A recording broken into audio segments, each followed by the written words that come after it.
તો તમારા મનમાં પહેલો પ્રશ્ન એ હશે કે છોકરા બગડી ન જાય, એ પણ આપણે ડિસ્કસ કરીએ. પણ એક દીકરી એની મમ્મી સાથે એક દુકાને જાય છે નાની એવી, અને મમ્મીને કંઈક લેવું હોય છે, અને એક ચોકલેટની બરણી હોય છે, એને દીકરી તાકી રહે છે. એટલે ઓબ્વિયસલી એને ચોકલેટ લેવાની ઈચ્છા હતી, એટલે મમ્મી એને ગ્રાન્ટ કરે છે કે ભાઈ તું લઈ લે.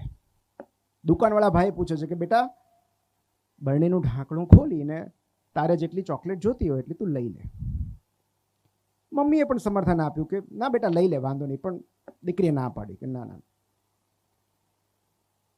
પછી પેલા દુકાનવાળા જે ભાઈ હતા એ ઉદાર હતા, તો એમણે પોતે બરણી ખોલી અને પોતે હાથ નાખી અને ચોકલેટ કાઢી અને દીકરીને આપી, અને દીકરીએ તરત સ્વીકારી લીધી. થોડે આગળ ગયા પછી એની મમ્મીએ પૂછ્યું કે તે આવું કેમ કર્યું? મેં તને કહ્યું કે તું લઈ લે જાતે, તો તારે જાતે લઈ ન લેવાય, પેલા ભાઈએ આપી તો તે લઈ લીધી. એટલે દીકરીએ કીધું કે મારો હાથ તો કેટલો નાનો છે, હું જાતે લત તો કેટલી ઓછી ચોકલેટ્સ આવત, એમણે આપી તો કેટલી બધી આવી. તો બેઝિકલી આ વાત એટલા માટે મેં કહી કે બાળકો આપણા કરતાં અલગ વિચારે છે, અને માટે જે મૂળભૂત સિદ્ધાંત છે એ છે બાળક એક સ્વતંત્ર અસ્તિત્વ ધરાવતો જીવ છે, એને પોતાની સ્વતંત્ર અનુભૂતિ અને અભિવ્યક્તિ છે. એના વિચારો અલગ છે, એની પસંદગી નાપસંદગી અલગ છે, એના લાઇક્સ ડિસલાઇક્સ અલગ છે, એના શોખ અલગ છે, એની પ્રવૃત્તિઓ અલગ છે. એ આપણું એક્સટેન્શન નથી. બાળક એ આપણું એક્સટેન્શન નથી, એ આપણું પ્રતિબિંબ નથી. એક ઇન્ડિપેન્ડન્ટ એન્ટાઇટી છે, ઇન્ડિપેન્ડન્ટ જીવ છે. એ સ્વીકારીને આપણે પેરેન્ટિંગ કરવાનું છે. પણ મજાની વાત એ છે કે અમે જ્યારે અહીંયા આવતા હતા ત્યારે એક પોલીસવાળાએ ગાડી ઊભી રાખી અને લાઇસન્સ ચેક કર્યું, અને ત્યારે મને રિયલાઇઝ થયું કે આ જગતમાં જેટલી પ્રવૃત્તિઓ માનવ જિંદગીઓ સાથે સંકળાયેલી છે એ બધામાં લાઇસન્સની જરૂર પડે છે. ડ્રાઇવિંગ લાઇસન્સ, કારણ કે તમે રોડ પર નીકળો અને તમને જો પ્રોપર ડ્રાઇવિંગ ન આવડતું હોય તો you can kill somebody, you can injure somebody. પાયલટને લાઇસન્સની જરૂર પડે છે કારણ કે આટલા બધા પેસેન્જર્સ હોય છે, એમના જીવનો સવાલ છે. પણ આ તો માસનો પ્રશ્ન થયો. એક જિંદગીનું શું? તો ડૉક્ટરે જ્યારે કોઈક પેશન્ટ પર ઓપરેટ કરવું પડે છે એની માટે ડિગ્રી જોઈએ છે, તાલીમ જોઈએ છે. આ જગતમાં એક જ એવી પ્રવૃત્તિ છે કે જે માનવ જિંદગી સાથે સંકળાયેલી હોવા છતાં એમાં લાઇસન્સની જરૂર નથી, અને આપણે બધાય કરીએ છીએ, પેરેન્ટિંગ. પેરેન્ટિંગ માટે કોઈ લાઇસન્સની જરૂર નથી પડતી, અને એટલે જ સાચું કરીએ છીએ, ખોટું કરીએ છીએ, યોગ્ય છે, અયોગ્ય છે, છેક સુધી ખબર નથી પડતી. અને એટલે આપણી જવાબદારી અનેક ગણી વધી જાય છે. પેરેન્ટિંગ એક એવી જોબ છે કે જેમાં આપણે ગમે એટલી ભૂલો કરશું, આપણને નોકરીમાંથી કોઈ નથી કાઢવાનું. અને પેરેન્ટિંગ એક જ એવી જોબ છે કે જે આપણે જેટલી વધુ સારી રીતે કરશું એટલી આપણી જરૂરિયાત વહેલી ઓછી થઈ જશે. જરૂરિયાત શબ્દ વાપર્યો છે, મહત્વ નથી વાપર્યો. જેટલું બેટર કરશું એટલું આપણી જરૂર ઓછી થતી જશે. કારણ કે પેરેન્ટિંગનો ઉદ્દેશ્ય શું છે?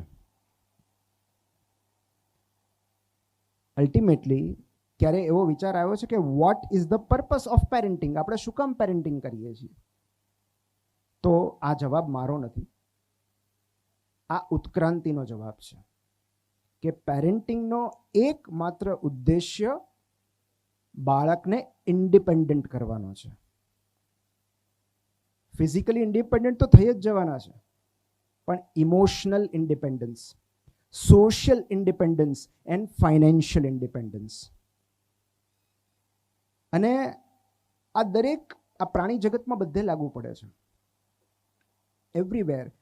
તમે જુઓ, ઘરની આજુબાજુ જો કૂતરાના 3-4 ગલુડિયા થયા હશે તો એ જે એની માતા છે એ 8 અઠવાડિયા સુધી એમની સાથે રહેશે.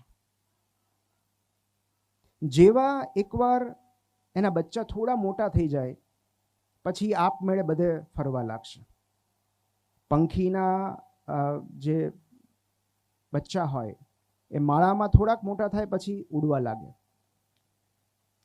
લાયન્સમાં બહુ ઇન્ટરેસ્ટિંગ છે કે મને મારો હમણાં એક મિત્ર છે જે વાઇલ્ડ લાઈફ ફોટોગ્રાફર છે, એ કહેતો હતો કે લાયન્સમાં એવું હોય કે એમના જે કબ્સ છે એ થોડા મોટા થાય પછી લાયન્સ એમને તગડી મૂકે એની ટેરિટરીની બહાર. એટલે બધું કેમ? તો કે નીતરી મરી જાય, લાયન પોતે મારી નાખે. તો બેઝિકલી એક બહુ સરસ વિડીયો છે, તમે નેશનલ જ્યોગ્રાફી પર જોજો, કિક્ડ આઉટ ઓફ ધ પ્રાઇડ. જે આપણે જેમ કુટુંબ હોય છે એમ જે લાયનનું ફેમિલી હોય એને પ્રાઇડ કહેવાય. અને એમાં એક બહુ જ સરસ વિડીયો મેં થોડા સમય પહેલાં જોયો કે જેમાં લાયનના બે બચ્ચા, મેલ લાયન્સ, યંગ વન્સ, એના પપ્પા સાથે લડાઈ કરે છે. એક શિકાર પડ્યો છે અને જે કોમેન્ટ્રી, જે વાઇલ્ડ લાઈફના જે જાણકાર હોય કોમેન્ટ્રી આપતા હોય છે કે બેઝિકલી હુકમ એવો હતો કે પહેલાં હું ખાઈશ પછી તમારા લોકોએ ખાવાનું. અને બે યંગ વન્સ હતા એ રાહ જોવા તૈયાર નહોતા. સો અલ્ટિમેટલી એ લોકો બાથ ભીડે છે એમના ફાધર સામે અને પેલો ફાધર એમને પોતાની ટેરિટરીની બહાર તગેડી મૂકે છે. So either submit or either surrender or just get lost. અને પછી એ લોકો એ લાયન્સને ફોલો કરે છે કે usually this is what happens in their Kingdom, કે જેવા બચ્ચા થોડા મોટા થાય એટલે એ લોકો પોતાની ટેરિટરી છોડી અને સ્વતંત્ર રીતે નોમેડિક લાઈફ જીવે છે, ભટકતું જીવન જીવે છે. અને પછી વોટ દે ડુ, જ્યારે યંગ વન્સ થોડા મોટા થાય પછી એ લોકો પોતાની ટેરિટરી રચે છે. So this is everywhere in animal Kingdom, કે જેવા બાળકો ધીરે ધીરે સેક્સ્યુઅલ મેચ્યોરિટી પર પહોંચે એ લોકો ધીરે ધીરે પોતાના પેરેન્ટ્સથી ડિટેચ થવા લાગે છે. ટીનેજમાં પણ આ જ વસ્તુ થાય છે, જે આપણને ખબર નથી હોતી. આપણને એમ થાય છે કે આ ટીનેજમાં કેમ આપણું સંતાન આવું બિહેવ કરે છે. તો જેવું કોઈ ઓફસ્પ્રિંગ, કોઈ ચાઇલ્ડ, કોઈ બાળક ટીનમાં પ્રવેશે, કિશોરાવસ્થામાં પ્રવેશે છે, સેક્સ્યુઅલ મેચ્યોરિટી અચીવ કરે છે, ધીરે ધીરે ધીરે એ પોતાની સેપરેટ આઈડેન્ટિટી બનાવવા લાગે છે. So ultimately that is the aim of parenting. આપણે એમને ઇન્ડિપેન્ડન્ટ તો બનાવવા છે, બટ આપણે નથી ઈચ્છતા કે એ લોકો એટલા બધા ઇન્ડિપેન્ડન્ટ થઈ જાય કે આપણને છોડીને ચાલ્યા જાય. આપણે ઈચ્છીએ છીએ કે લોકો આપણી સાથે રહે, આપણી પાસે રહે, જેથી કરીને આપણે એમની કાળજી રાખી શકીએ, આપણી નજર સામે રહે, ઓર એટલીસ્ટ આપણા સંપર્કમાં રહે. ભલે વિદેશમાં હોય, બીજા શહેરમાં હોય, પણ આપણા સંપર્કમાં રહે. તો શું કરવું જોઈએ? સો this is the quote that I like the most. A good parent gives two things: wings to fly and roots to come back to.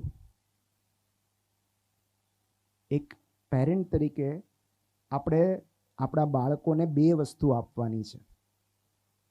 પાંખો આપવાની છે જેથી કરીને ઇન્ડિપેન્ડન્ટ થઈ શકે, ઉડી શકે, એની સ્વતંત્ર ઉડાન ભરી શકે, એનું આકાશ શોધી શકે, કયા વાદળ પર સેટલ થવું, કેટલું ફરવું, ક્યાં ઉડવું એ જાતે નક્કી કરી શકે. પણ એટ ધ સેમ ટાઈમ આપણે એમને રૂટ્સ પણ આપવાના છે જેથી કરીને એ પાછું આવી શકે. સાંજે પંખીઓ પણ પોતાના માળામાં પાછા ફરે છે. દરેક સવાર સ્વતંત્ર થવાની જીદ લઈને આવે છે અને દરેક સાંજ એકલા પડી જવાનો ભય લઈને આવે છે. મતલબ દરેક સવારે વિંગ્સની જરૂર પડે છે અને દરેક સાંજે રૂટ્સની જરૂર પડે છે. તો એવું તો આપણે શું કરીએ કે આપણે વિંગ્સ પણ આપી શકીએ અને રૂટ્સ પણ આપી શકીએ? બસ એટલું જ મારે આજે કહેવાનું છે. સો પહેલાં આપણે રૂટ્સની વાત કરીએ અને આઈ વુડ સે, હું એને સમરાઇઝ કરું કે 5 things to give and 5 things to teach.